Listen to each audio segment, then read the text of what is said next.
നമസ്കാരം സുഹൃത്തുക്കളെ, PSC കോഡിലേക്ക് എല്ലാവർക്കും സ്വാഗതം. നമ്മളിന്ന് ചർച്ച ചെയ്യാൻ പോകുന്നത് അസിസ്റ്റൻറ്റ് പ്രിസൺ ഓഫീസറിൻ്റെ സ്പെഷ്യൽ ടോപ്പിക്കിലെ ഏതാനും ക്വസ്റ്റ്യൻസ് ആണ്. അപ്പോൾ ആദ്യത്തെ ക്വസ്റ്റ്യൻ നോക്കാം. മനോവിശേഷണ സിദ്ധാന്തത്തിൻ്റെ ഉപജ്ഞാതാവ് ആരാണ്? മനോവിശേഷണ സിദ്ധാന്തത്തിൻ്റെ ഉപജ്ഞാതാവ് ആരാണ്?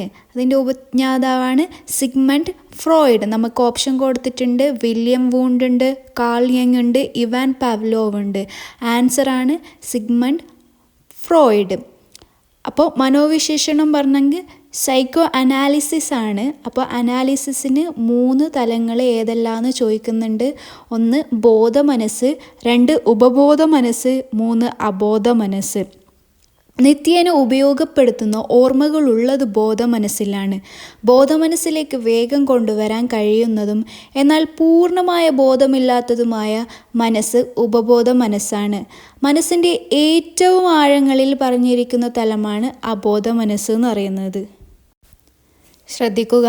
അപ്പോൾ 3 തലങ്ങളുണ്ട്. അപ്പോൾ മനസ്സിൻ്റെ ബോധ മനസ്സുണ്ട്, ഉപബോധ മനസ്സുണ്ട്, അബോധ മനസ്സുണ്ട്. അപ്പോൾ ഈ പാഠം ഏത് പാഠമെന്ന് ചോദിച്ചാൽ സൈക്കോളജീസിൻ്റെ ഏതാനും ഭാഗങ്ങളാണ് നമ്മളിപ്പോൾ ചർച്ച ചെയ്യുന്നത് കേട്ടോ.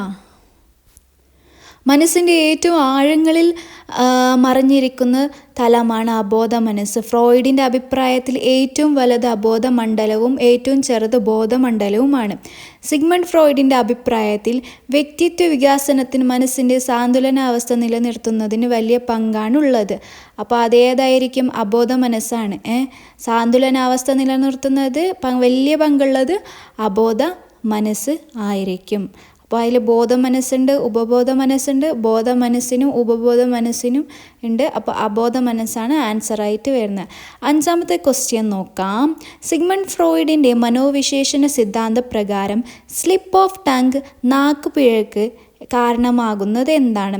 ഓപ്ഷൻ കൊടുത്തിട്ടുണ്ട്. ബോധ മനസ്സുണ്ട്, ഉപബോധ മനസ്സ്, അല്ലെങ്കിൽ both A and B. Answer വരുന്നത് അബോധ മനസ്സാണ്. ക്വസ്റ്റ്യൻ ശ്രദ്ധിക്കാം.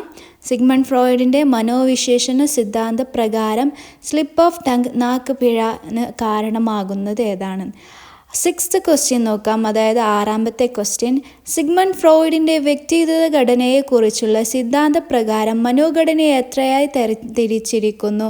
മനോഘടനയെ 3ആയിട്ടാണ് നമ്മൾ തരംതിരിച്ചിട്ടുള്ളത്. സിഗ്മണ്ട് ഫ്രോയിഡിൻ്റെ വ്യക്തിഗത ഘടനയെക്കുറിച്ചുള്ള സിദ്ധാന്ത പ്രകാരം മനോഘടനയെ 3ആയി തരംതിരിച്ചിരിക്കുന്നു. ഫ്രോയിഡിൻ്റെ വ്യക്തിഗത ഘടന സിദ്ധാന്ത പ്രകാരം മനോഘടനയെ ഈഗോ, അഹം, സൂപ്പർ ഈഗോ, അത്യാഹം എന്നിങ്ങനെ 3ആയി തരംതിരിച്ചിരിക്കുന്നു. 7ാമത്തെ ക്വസ്റ്റ്യൻ. മനുഷ്യൻ്റെ പ്രകൃത വികാരമായി സിഗ്മണ്ട് ഫ്രോയിഡ് കണക്കാക്കുന്നത് മനോനില ഇതാണ്.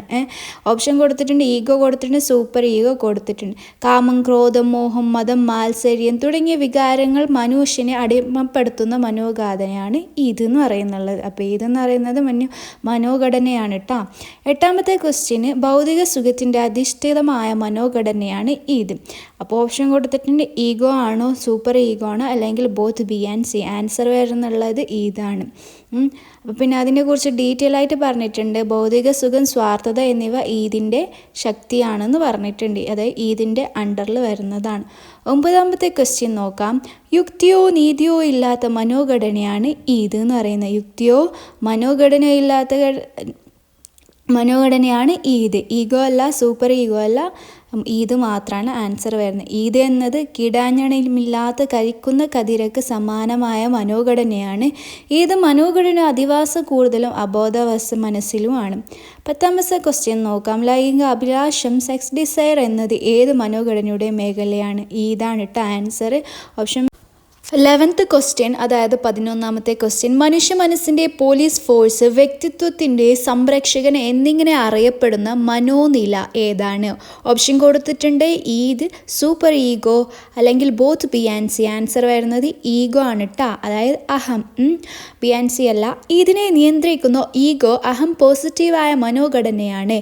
ഇതിനെ കതിരയോട്ടം, ഈഗോയ്ക്കെതിരെ നിയന്ത്രിക്കുന്ന കാരനായി ഉപമിക്കാം.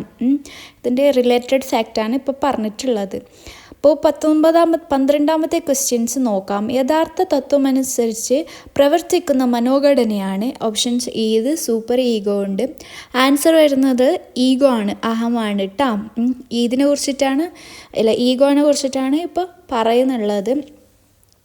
യുക്തിയുടെയും ബുദ്ധിയുടെയും ശക്തിയാണ് ഈഗോ. തൻ്റെ പദവിക്കനുസരിച്ച് പ്രവർത്തിക്കുവാൻ പ്രേരിപ്പിക്കുന്ന മനോഘടനയാണ്.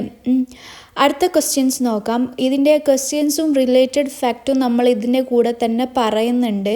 13ാമത്തെ ക്വസ്റ്റ്യൻ, സമാർഗിക തത്വമനുസരിച്ച് പ്രവർത്തിക്കുന്ന മനോഘടനയാണ് എന്ത്?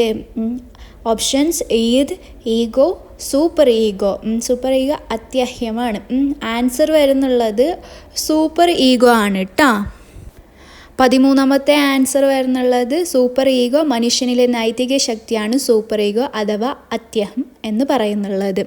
അടുത്ത ക്വസ്റ്റ്യൻസ് നമ്മൾ ചർച്ച ചെയ്യാം. അതിനു മുമ്പ് മനസാക്ഷിയുടെ വിവേകമാണ് ഇതിനെ നയിക്കുന്നതെന്ന് ഓർത്തു വെക്കുക. 14ാമത്തെ ക്വസ്റ്റ്യൻ, താഴെ തന്നിരിക്കുന്നവയിൽ ശരിയായ ജോഡി ഏത്? ഓപ്ഷൻ എ ഇവയെല്ലാമാണ് ആൻസർ വരുന്നത്. ഈത് സുഖതത്വം, ഈഗോ യഥാർത്ഥ ബോധം, സൂപ്പർ ഈഗോ നൈതികതയാണ് വരുന്നുള്ളത്. അടുത്ത 15ാമത്തെ ക്വസ്റ്റ്യൻ, സ്വപ്നങ്ങളുടെ വ്യാഖ്യാനം പ്രിറ്റേഷൻസ് ഓഫ് ഡ്രീംസ് എന്ന പുസ്തകം രചിച്ചത് സിഗ്മണ്ട് ഫ്രോയിഡ് ആണ്. പ്രിറ്റേഷൻസ് ഓഫ് ഡ്രീംസ് എന്ന പുസ്തകം രചിച്ചത് സിഗ്മണ്ട് ഫ്രോയിഡ് ആണ്. അപ്പോൾ അതിൻ്റെ അഭിപ്രേരണ എന്ന മോട്ടിവേഷനിലുമായിട്ട് നമുക്കൊരു ക്വസ്റ്റ്യൻ ചർച്ച ചെയ്യാം. മോട്ടിവേഷൻ എന്ന പദം രൂപം കൊണ്ടത് ഏത് ഭാഷയിൽ നിന്നാണ്? മോട്ടിവേഷൻ എന്ന പദരൂപം കൊണ്ടത് ലാറ്റിൻ ഭാഷയിൽ നിന്ന്. ഓപ്ഷൻ ബി ആണ് കറക്റ്റ് ആൻസർ.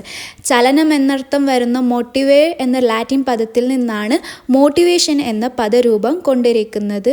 അപ്പോൾ ഇത്രയും ക്വസ്റ്റ്യൻസ് ആണ് ഈ അസിസ്റ്റൻറ്റ് പ്രിസൺ ഓഫീസർ എക്സാമിന് നമ്മൾ ചർച്ച ചെയ്തിട്ടുള്ളത്. അപ്പോൾ വീണ്ടും കൂടുതൽ ക്വസ്റ്റ്യനായി വീണ്ടും കാണാം. Good night. Thank you.